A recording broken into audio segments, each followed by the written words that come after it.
Hello everybody, this is Havoc and welcome to a Thrones of Britannia update video. Probably half an hour to an hour after I had released my review on Thrones of Britannia, Creative Assembly had posted an update in their blog. And this came directly from the game director, Jack Lusted, basically on what's next.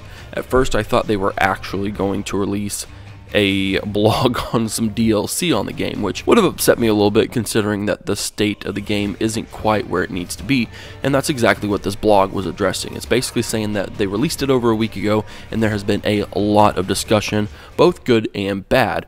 They expected that Thrones was going to be divisive. They made several design choices that was an attempt to question the standard formula of Total War, and it did pay off. As they mentioned in the blog, you know, things like recruitment are one of the best mechanics I think Total War could have added to a game. It really adds a good sense of depth, though I have seen some discussion on how even that could even be improved, and actually there's some pretty cool things that some people have said. But they have mentioned that every change that they made was considered, it was debated, and it was agonized over. But ultimately, it is up to the people that play the game. It's up to us as the player base, and it's not in the state that it should be. And they're going to respond to some of the issues. There's some that are straightforward. The difficulty of the game, that it is too short. I will agree with that. In the late game, you know, you have 300 or 400 food, where it's super easy to have 4 or 5 full stacks and not tax you at all. So Thrones isn't giving enough of a challenge, and that's something that they can address quickly since it's in large part down to balancing.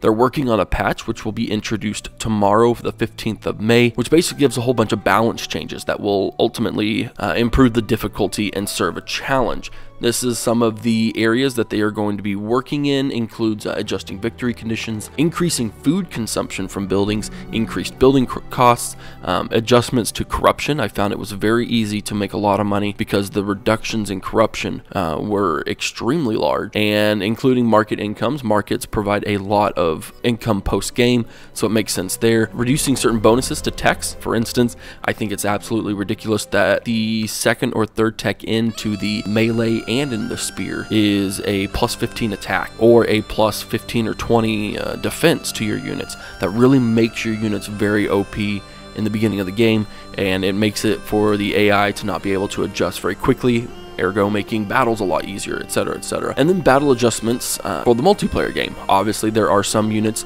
that are extremely OP and there are some units that are extremely weak, more so than in previous Total War games I feel, and therefore it makes it a little more difficult to have a successful multiplayer battle that isn't just spamming the Norse or spamming certain units across the board. Of course everyone's going to cheese it up in multiplayer, that's just how it works to have a well-balanced game, but that works for our good because CA sees that and is going to make those changes. And then alongside the patch, we'll also have some life improvements, UI changes, and a number of bug fixes, though I haven't seen too many. I know that some people have. So this is going to be a open, opt-in public beta on the 15th of May. Of course, I haven't heard anything from them this morning on their Twitter or anything like that, so I don't know if that's still there. However, they have said that there are several features that have streamlined the game or have just been cut out completely. That's something that's a little less straightforward. They are going to keep those out.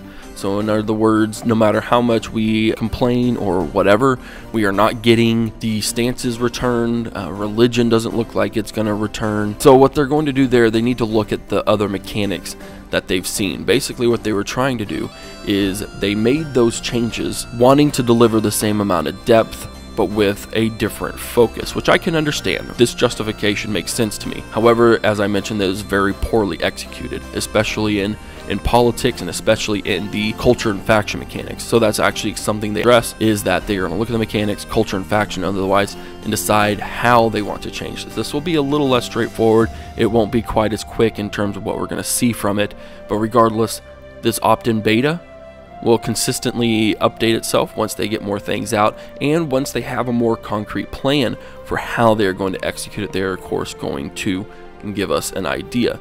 So mainly some system balancing both in the campaign and multiplayer, which I agree has some lacking in it. However, it is also something good that they are listening to us. This seems to be a change in direction. Jack really seems to want to make this game successful, and I really do believe that if we are able to work on those mechanics, we as in Creative Assembly team, then I do think that this game could be very, very solid, including mods, including all the other things, and we have a very good game on our hands. It just needs to be refined.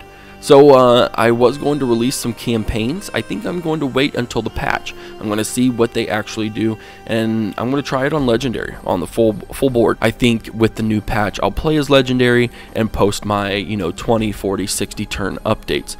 Just to give you guys kind of an idea on what it's like if you don't opt into the public beta, etc., etc. I do hope that it gives you a bit of hope that they are working on this game, that they want to create something that is worthy of the price point, as well as worthy and gives confidence to the Saga series as a whole. It does appear that this streamlined or experimental feature is going to remain, which is something, like I said, I'm not completely comfortable with, but I get how they want to make this Saga title stand out outside of the normal series, and they just have some balancing, and they've got some depth they have to add to this, which is what they're going to work on. Hope you enjoyed it. Be sure to leave your comments in the comment section down below. If you haven't already, hit that subscribe button. Make sure to turn notifications on. This is HforHavoc, and I'm out of here.